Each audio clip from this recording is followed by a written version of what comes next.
Hello from Hamburg, Germany, approaching the end of the year 2022. Initially, I had planned to do a presentation of my own experiences with breathing techniques, but then I rediscovered somebody on Instagram who I had met quite exactly 3 years ago in Lisbon, Portugal, who was a coach, and he was doing breathing techniques and cold water baths and ice baths for people. I looked at him, I thought, this guy has really changed for the better in a very profound way. And he's also offering breathwork, guided meditations, and breathwork coaching and training. So I thought, better give him the floor and let him explain what he does. Here's Rohel Shani. Okay, hey, good evening, Rohel. Good evening, Alex. How are you today? I'm really well. And you? Yeah, also good to see you and connect again. Yeah, we met December 2019 in Lisbon. That's right. It's already been that long. Wow. Yeah. 2019. Where you and your buddies were coaching people in social interactions. Yes, that's right. And yeah, since then I've actually gone on a different path than focusing more around the breath. And yeah, so that's actually why we wanted to discuss today is how to use your breath in different ways. Yeah. Back then we had a blast. Oh yeah. It's funny, we sometimes talk about you still from time to time because we say like actually Alex was one of our best students. Oh, really? Because he was the most motivated out of everyone.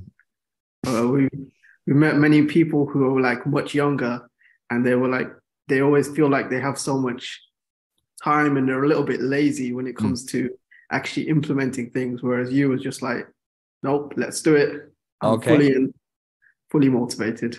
So yeah, you guys took this photo actually. It's in one of the streets. Huh. So the reason I'm very interested in what you do, when I was 13, I read this book where someone claimed that in Asia they have temples where they heal people that have been given up by medicine, just by breathing. But it didn't specify anything. So I was just, where are the breathing techniques and where are the temples? And in 1982 there was no Google, right? So I couldn't find it. And then I found that first I saw you dunking people in ice water, and I thought that looks like a nice thing to do. Sounds like fun. Yes. And I tried one of your breathing videos. Yeah. So about the energy video, I mean, I think the one you're referring to maybe is that the one I'm on the beach where it's a guided one on YouTube. Yeah. Yes. That kind of breathing practice, like rhythmical breathing over 30 minutes, where we breathe to a specific rhythm and we use music as well to like guide you along the process. Yeah. It's actually something that allows your body to fall into its natural rhythm. So when we talk about energy work, all of our bodies function on certain rhythms. And the problem that most people have is throughout the day, we're kind of misaligned from those rhythms. We don't feel connected to our natural rhythm. We're kind of tapped into the phone or the screen or everybody around us, and we lose touch with our actual self. So when we breathe to a certain rhythm, it resets our body and it resets ourselves to our natural flow and natural rhythm. So maybe that's where the energy work comes in. And yeah, it's interesting to hear about the book as well that you read when you were 13, about the superpowers of our breath. I feel like a lot of people have really, over the last couple of years, have experimented so much with our breath, but it's coming back. compared to what it was, like you said, in the ancient days of the yogis, where they just had the time to just sit around and just really experiment with different forms of breathing and see where they can take it actually. Yeah. So for many years, I was very interested, but I didn't find much. It's only in the last 3 years that I found some things that I was taught. So I tried them all. Right. Yeah, that's interesting. I feel like it's actually becoming more and more popular over the last 3 years, and even myself, like that's when I got into it. So when we met all those years ago, I was struggling to even meditate back then. Like I was trying to meditate and I kept battling with my mind every time I would sit down in a room and try to meditate for like 10, 15 minutes. It was a big challenge for me. And that's why I got into breath work, because I feel like breath work was kind of like a shortcut in a sense. It forces you to meditate. You don't have a choice in the sense of it, because if you breathe to a rhythm for like 30 minutes, you're forcing your body to fall into a meditative state. And then you don't really have that choice. Whereas if you're just meditating, your mind is always in control and your mind wants to take over. Well, I don't know if you've also experienced that yourself when you try to meditate, where it's like part of you wants to do it, but then another part of you is like thinking of all the things that you'd rather be doing rather than meditating. And I think that's a big challenge a lot of people have. I have tried different sorts of meditations at different points in my life. In my 20s, I was introduced to just silent sitting, but it never really did much for me. I did it for about a year. So they said do a minimum of 10 minutes every morning. Right. I did that for about a year, but I didn't feel any benefit from it, anything at all. So I thought, yeah, okay. Yeah. And now in the last years, I have been given different sorts of practices. The most known of it called Ishakriya, which I found quite useful. I did it for 100 days as they recommended. And I found that good, very, just calming. Okay, that's actually quite similar to the breathing practices that we do, where it's like a rhythm breathing, and we follow a rhythm and we follow it for a specific amount of time. And generally, actually, there's actually a study being done right now for the company that I'm an instructor with. They've been studied by, I think, Oxford or Cambridge University, I forget which one. And they're looking at the effects of this type of breathing on our mind in comparison to psychedelics, because there is some like similarities in parts of the ego that shut down during when you have like transcendent psychedelic experiences, how it's similar to the breathing practice. So these are like natural, healthy ways that people have found to shut down the ego and really connect with everything. And maybe that's something that you'd experience from time to time. Yeah, when I did your guided meditation, there was definitely some transcendental moments in the last maybe 5 minutes.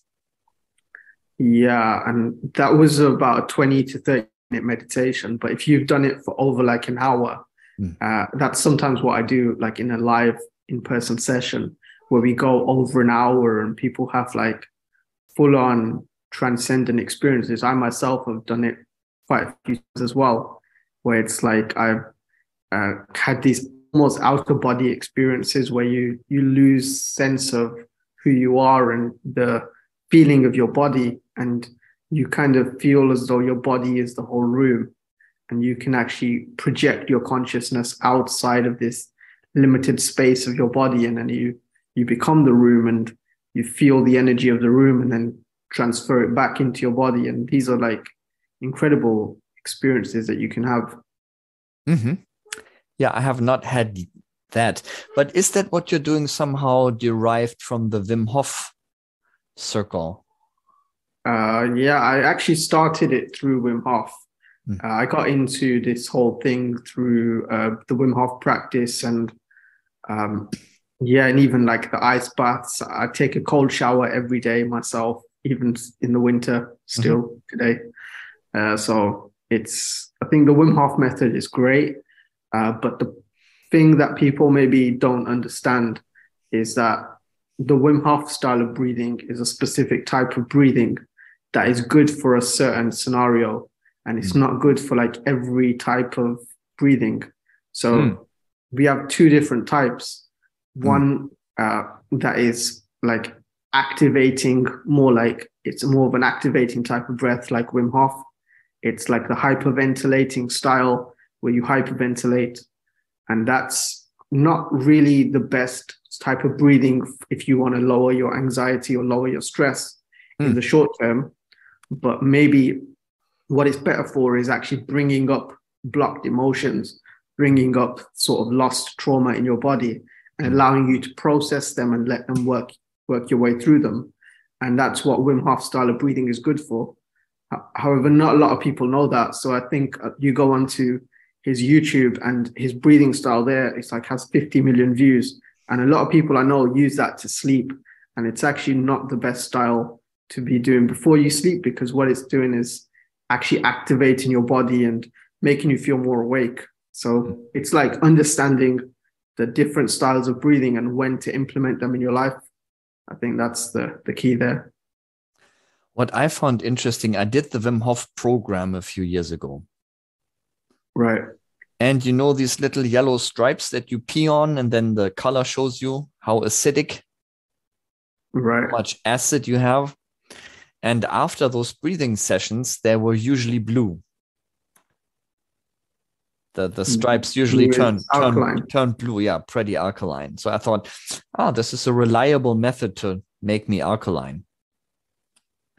Yeah, that's quite interesting. Yeah, that's interesting. I never thought to measure it with the strips, but that is the part of the process. It's to alkaline the blood, and it creates that within your system.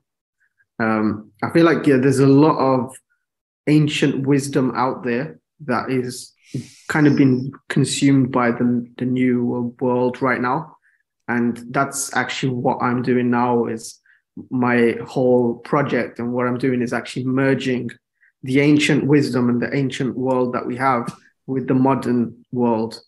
So I'm not sure if you're aware, but I actually worked as an IT consultant for about 9 or 10 years, almost the whole time.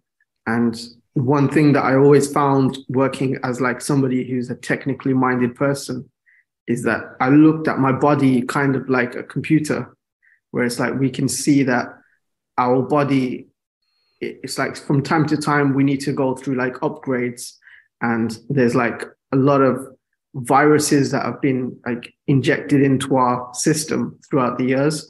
So I feel like the breath work in a way is kind of like the antivirus malware software that we need to use from time to time.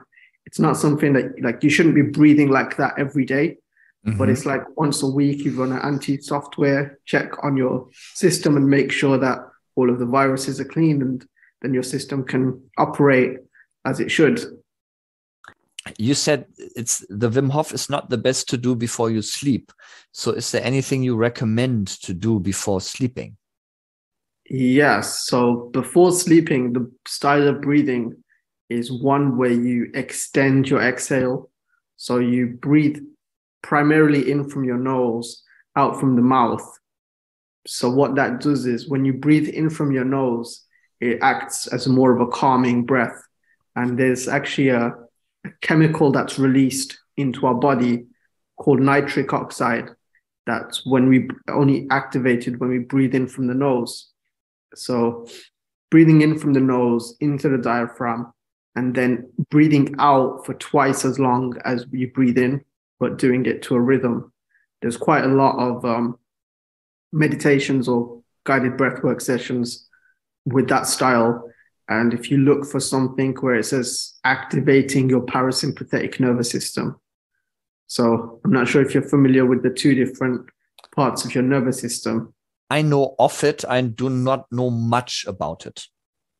Okay, so our autonomic nervous system, there's two parts. You have your sympathetic nervous system and your parasympathetic nervous system. So the sympathetic nervous system is your fight or flight. And this is activated when we're like afraid or we've gone through a traumatic experience. And actually the Wim Hof style will activate your fight or flight. So that's why a lot of people have experiences of traumas being brought up, and then you're able to rewrite those traumas in that experience if you're guided in a proper way. But if you're not guided and you don't know, and you're just sitting at home doing Wim Hof style, you may have certain traumas that have been brought up in your body again that you're not aware of, and you're just expecting it to be a calm experience. Whereas the other style of breathing, which activates the parasympathetic nervous system, that does the opposite. So it's your rest and digest. So it's the system that's activated when you feel calm and relaxed. So typically when you want to relax, you exhale more. And that's the thing to do before sleeping, is to make sure you're exhaling more than you're inhaling.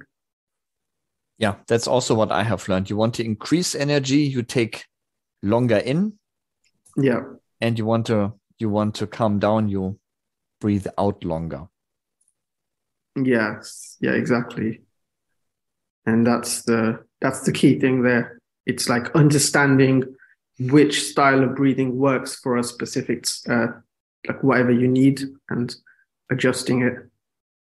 I have a few breathing techniques that I learned that are out in the open. They are, public domain. Sadhguru talks about them.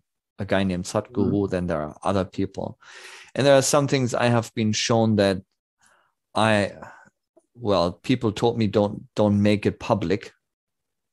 But what I learned, one thing is the Navy SEAL box breathing. Right, yeah. 4 in, hold 4, 4 out, hold 4. So this is supposed to make you neutral. Mentally neutral. I find it has that tendency.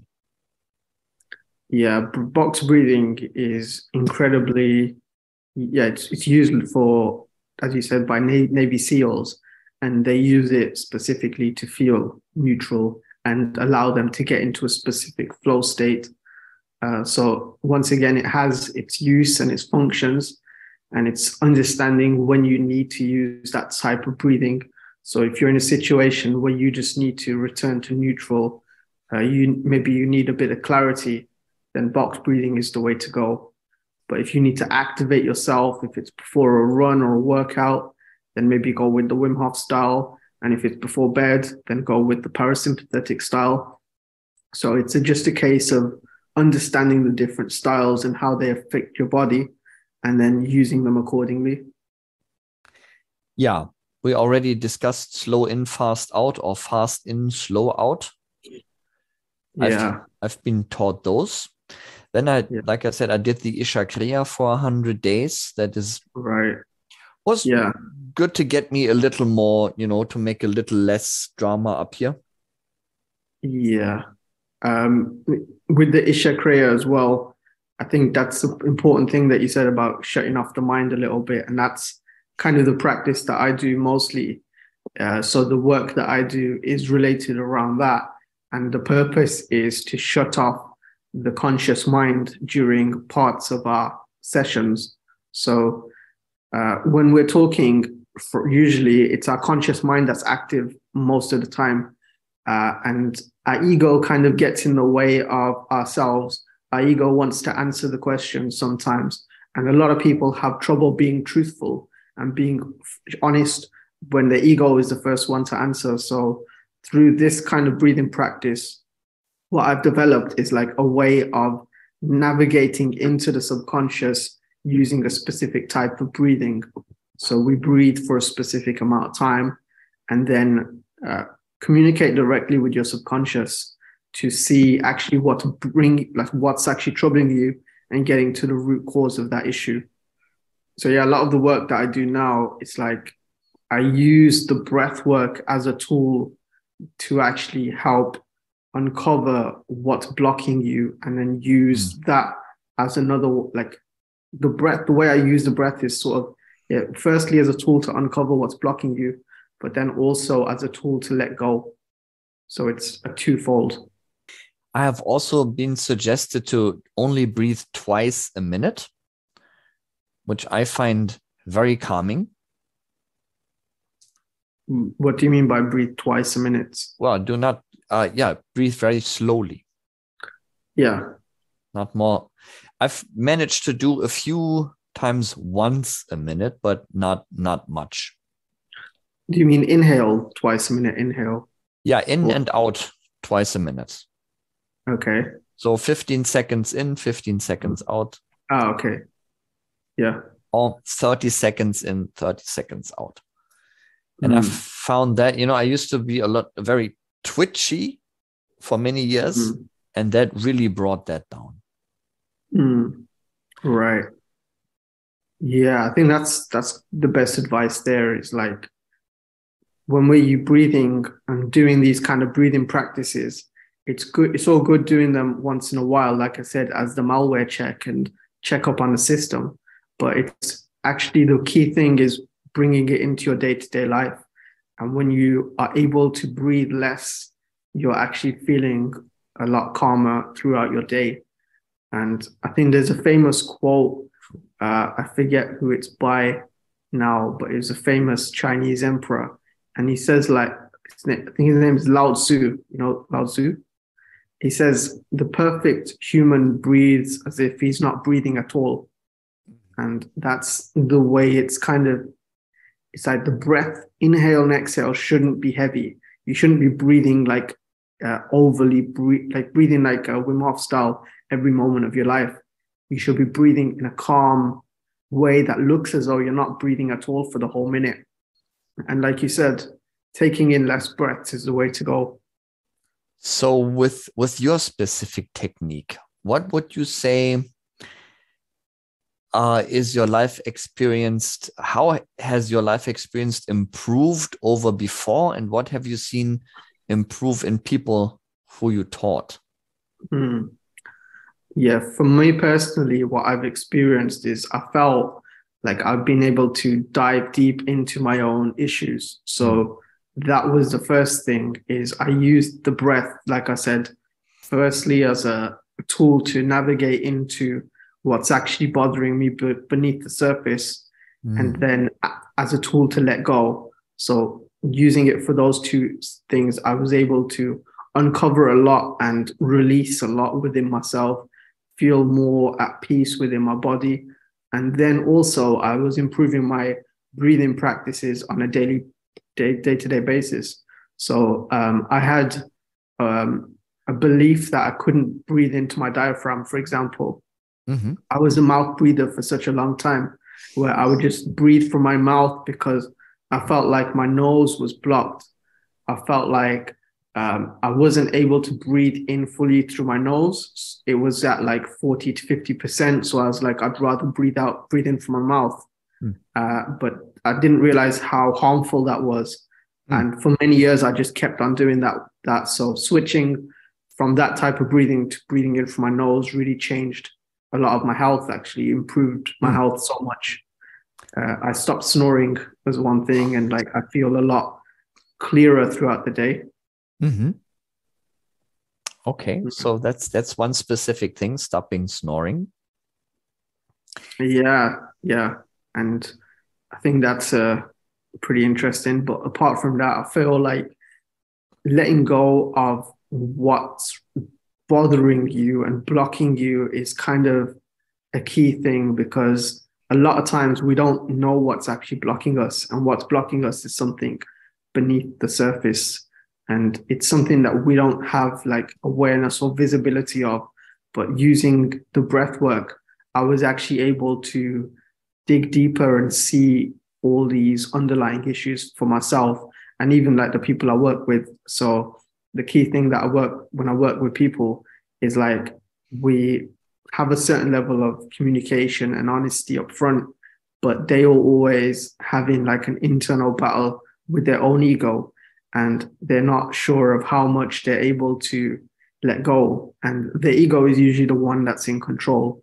So when I feel like we have some kind of breakthrough experience, it's usually when they're able to put the ego to the side and really connect on the session. And when they really let go and really connect in that session is the moment when the ego is quietened and the real them is the one that like occupies their body. And then their true energy is they're able to connect with that sense of their true energy. Mm-hmm. And through that, they are the ones who find the answers. So it's very rare that in my coaching, like I'd have to tell somebody something. I kind of feel like I'm more of a guide, and I have a process that I guide them to themselves. So it's more of a, like I create the space and I allow them to see the mirror up to themselves and generate the tools using the breath to allow them to go deeper and deeper and deeper. And especially for like 20, 30 minutes, an hour, when people are breathing continuously like that, they connect with parts of their trauma that they never even knew. Like, for example, I'm not sure if you're familiar with rebirthing breath work as well. Yeah, Stanislav Grof made a big, I read a lot of his stuff in the 90s. Right. I personally am not trained in that, but I've experienced it myself as just going to a session. And one of the most interesting experiences that I connected with from that was the trauma of my own birth. And it was like a feeling of really connecting to the cellular level of my own trauma of being created into this earth and born, changed from the being I was before into the baby. And then that trauma, like feeling and connecting with that level of understanding and who I am, that was a deep experience. I'm thinking about these things, everything self-development, in a very practical manner. So can you give a very specific example of something where you said that was blocking you and what you could not do before, and when you solved the block, what you could do after? Yeah, I think for me, the biggest block that I overcame was the imposter syndrome. This was something that I've lived with my whole life. And I've felt like I'd never deserved anything. So this was something that I went into like a session of like, okay, I want to eliminate this. And my thought of it was like, I recognize that I no longer need this belief. And I recognize why I have this belief, but I don't know really why I have it, because there's probably a reason that I'm holding on to this belief that my body feels like I need to keep on to it.